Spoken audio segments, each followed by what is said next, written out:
Oh, okay. This message is passing to next week because you need to, first of all, you need to read the English version of imperial discourse to education. And then you need to think about what is good, what is wrong. So might be next week. Right? Okay, today is GHQ. I'm okay. This is very important. And you are the first European person to understand what is it. Japanese spirit. What I would like to point out before we go into that discussion, I think that whenever you are going to study the motivations of people, why they go to war, why they support their country, why they you can read everything. You can read about, for example, people go to war because of the Bible, Christianity, and they want to liberate the Holy Land. You can read about maybe even the German people who were forced to pay all the reparation payments after World War I, and why they actually agreed to go to war. As well as other motivations for people to actually put themselves into a dangerous war situation. I think every message, everything that tries to inspire people and bring people together, it will have its truly beautiful points.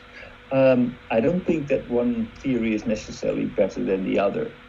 The point is basically, in my opinion, is that, okay, what were the effects of this? Even though people have good motivations, I don't think that you can motivate people with anything but things that inspire people. So everybody who goes to war does that from an inspiration because of his to support his family, but also his country, for example, or to support this idea, the church, or Hakkoichu. I don't expect that I will be very negative about what I will find. The only thing is that I'm probably going to argue is, okay, in spite of all these beautiful ideas, it could create a situation where this and this could happen, the actual effects of the theory. So I'm very much willing to discuss the benefits and the good points of Hakkoichu, and I expect that I will find them. The problem is, I think that's not the issue.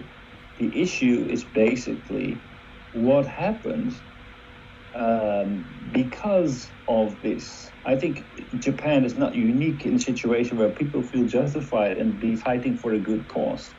Nobody has the monopoly over a good cause. The point is, what happened out of these benevolent ideas, and what exactly did it result in? That's what ultimately people need to take responsibility for. That's my point. I think major issue is I don't think nothing wrong for Hakko issue, but the problem is government and military try to lead population toward some intentional direction using Hakko issue. This is a problem. Right. Yes, exactly. So Hakko issue concept itself is nothing wrong. Imperial script to education is also the same, but like just you said, the occupation army of America is they try to lead Japanese people their intentional direction. This is the same, and American and Japanese military and government try to lead Japanese people toward the waging war direction. This is the same, their intention. So this we need to recognize what's happened on those in this history. So like you try to speak out our occupation American army, they plan to do for Japanese people. This is another interesting story, and they have a lot of wrongdoing for us. And Japanese people followed on American instruction. Okay, we had my parents had also American family, and they give us a lot of American food and something when I was a child. I remember. So they try to manipulate the Japanese mindset for their intentional direction. They are very much that all Japanese people very much respect to American people because they are wealthy lifestyle. I remember. And when I was a child, like 3 or 4 years old, my family is my father's sister, my father's cousin, okay, get married with an American soldier, and they brought a tremendous amount of food to bring to my house. I remember we have canned food lots. I remember, America is so rich country. I wanted to go there when I was a child. So everybody, like American people lifestyle, their way of life, right? They are respect for them. Right. So they changed it. Yeah, that's right. I remember. So it still exists. Like if you go to Africa, I had a friend who was American, and like everybody in Africa, they want to go to America, especially to California. It's magic.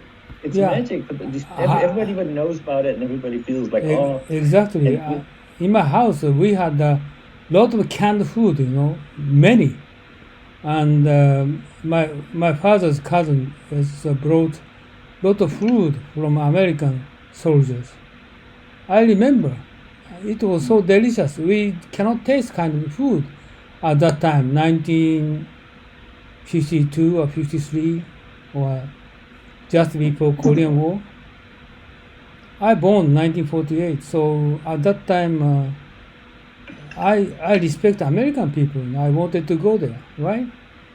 Yeah. So all Japanese people change their mind, and this is understandable. Right. It's kind of like the promised land, the land of plenty. Yeah. So you are going to show some video for the? Yes, I'm going to show some video. Okay. So one thing is why I think this is a very interesting case is that different from you, Uno-san. Yeah, of course. Education background different. Okay, go ahead. I think that actually the Americans did a very good job after World War II. This is probably the only example after a war situation where they actually were actively involved in considering how to rebuild that country in a way that would be beneficial. It would have been very easy for the Americans, just like any other war in the past, to retaliate and to basically, for example, kill the emperor, or take much more stringent measures and force Japan to repay the war damages and to retaliate. But instead of that, they took they took Japan under their wings and tried to put it into their image of something that they believed that was actually good and would bring Japan wealth and prosperity. So instead of taking revenge, they actually showed self-restraint and tried to come up with something that was good. And of course, this was unique in history, so they made lots of mistakes. And they could have done better, and some things they were drafted very hastily. But if we look at this, I don't think there was any situation in the past or any situation since where the United States or any other country for that matter has been successful in, after a war situation, to actually build up the country.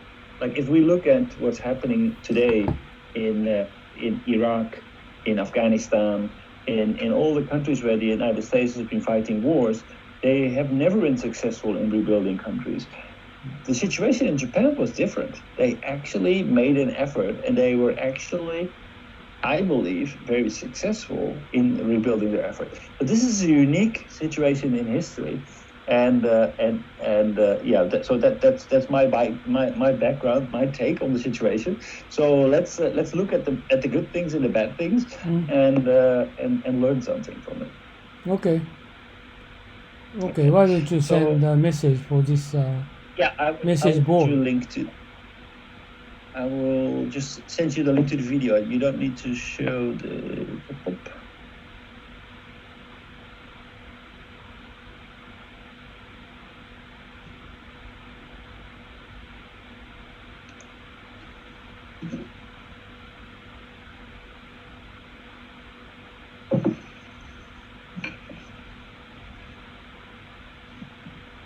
Oh, sorry. I have a Mac and I always work on a Windows.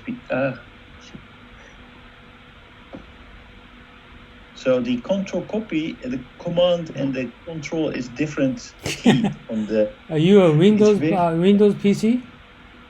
At the office, but my private PC is a Mac. Okay.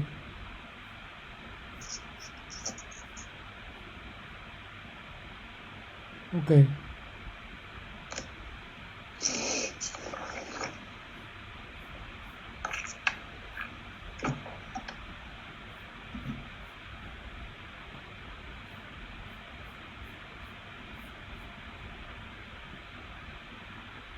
So my first question to you, No-san.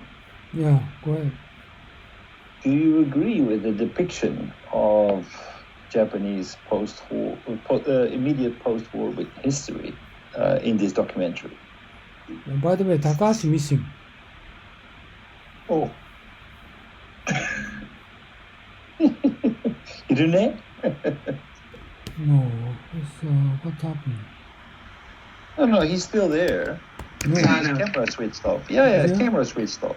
Oh, okay. Yeah. Okay, say again. Ed, what you were naked to show. Ed, what do you want to talk? Sorry. What do you ask me? You switched off the camera because no, you were there. Yeah, so he's just reluctant to watch the video. Okay, go Really? ahead. Okay, so first of all, question: how did you like the video? Yeah, this is just common sense, Really? Yeah, this is common sense. I agree with everything. No against opinion. I agree with everything. Okay. Yeah, exactly what happened 1945 till 1955. Yes, exactly just like that. I was really impressed with learning about the parallels between the American political climate, Japanese political climate, the ideas. Actually, the constitution has been drafted in 6 days by a number of left-wing people who had great ideas about democracy, the way that how it has been enforced upon the government, and actually the fact that the reason why it still lives is because of the deep, according to this video, deep-rooted sentiments within the Japanese population. That's really interesting and impressive to me. The influence that they had in land reforms and economic reforms, the way that they actually encouraged socialism, even communism to emerge, and how they. I thought it was very interesting. And, GHQ missing to reform Teachers Association of Japan and instead of Communist Party, and that is a big fault they missed. That education with 70 years, they led wrong direction based upon communists. Just only one GHQ pitfall. But the other, they tried to compress labor union. That was exactly right answer they did. But still, 100% they couldn't clear the socialist or communist movement. Still continue until the 1970, yeah. So it means continued But 20 years. who did not suppress? That was the Japanese themselves. No, it has nothing to do with the Americans. They were already gone. I mean, it's Japan. Yeah, chose not American GHQ tried to liberalize Japanese society, and to. Yes. they tried a lot of effort that almost they success, except some communist parties' power still remained. Yeah, so they actually opened up the possibility for, so they really, like, I didn't know that, but after World War II, they actually completely broke down the economic system and the zaibatsu system to break them up in smaller economic units that would actually help to democratize the That's right. Japanese Yeah, society. that's true. But they later on actually realized that by doing that, by completely democratizing the economic system, the economic circumstances could not improve. Therefore, like, democracy without economic welfare would weaken the Japanese country. What do you weaken? Therefore, they got back on those ideas. But, What do you mean weaken Japanese country? well, basically because of the pre-war economic structure, something that enabled Japan to gain enough economic power to support the war effort. That was broken down by the Americans, logically. I mean, this was the time of the New Deal, left-wing government within the United States. Roosevelt proposed this, and You are talking about Red Purge? Red Purge. Yeah, you're talking about weaken Japanese economy? I don't think so. This is at that time American GHQ purge all the company top executive. This is very good for Japanese economic growth. Right. All people disappeared. So that's the reason the Japanese economy get big jump because of managed by younger people. Actually, what they say in this video is that actually by 1947-48, the government in the United States changed to Republican, and they were worried that MacArthur and his team was way too left wing in democratizing Japan. So they sent Dodge to come to the United States, and basically Dodge reinstated the economic system that existed before the war. So it was not maybe not the same people, but it was the same system that was reintroduced, where the banks and the government and the industry would work together to rebuild Japan, because Japan needed to be strong economically in order to be a major force within Asia as an ally to the Americans. Because of the Korean War, they tried to encourage Japanese economy to support America. So this is big opportunity for Japanese economy. What is very interesting to me is that, looking at this documentary, you can see that basically, like the way that the Constitution was drafted in 6 days by a small group of Americans who had no idea about Japan. Yeah. But it was never rewritten. Yeah. Japanese special characteristics. This is they 180 degrees. They turn around from imperialism to the democracy, and they accept everything American provide for us at that time. But the Constitution in itself was written by very much left-wing oriented people. Exactly. So actually, I think the Constitution is more liberal, more left-wing than the current political climate in Japan. Much more. Actually, the political climate that came into effect from 1948 onwards. Exactly. This is actually the constitution produced, and the Japanese people is something strange, weird people from aspect of global people. Well, I feel why constitution they don't want to change, because I still feel strange. But Japanese socialist education is try to very negative for the waging war and worry about militarization. Still, they believe the influence by communist people. So this is very big influence for that division of constitution. Especially talking about constitution, everybody focus on Article 9. So misunderstanding. It's very difficult to change. Japanese what I liked people about this documentary is that actually what this person, this Princeton professor was talking about is that actually the fact that it's never been rewritten means that there is deep-rooted support for Article 9 within the Japanese population. And I don't know whether this is part of education or anything else, but maybe the Japanese people within Japanese society, there is a majority to actually keep this going. I don't know what. I actually find it a very interesting notion. Could very well be. No, GHQ cooperated with Teachers Association, Communist Teachers Association, the past couple of years very much. And GHQ very much influence for Japanese people. They understand education is the most important thing to change Japanese people's mind to different direction following the American way. So they completely success first 2 years, but 3rd years and later they recognize Teachers Association direction is the very wrong direction they try to lead into, but at that time too late.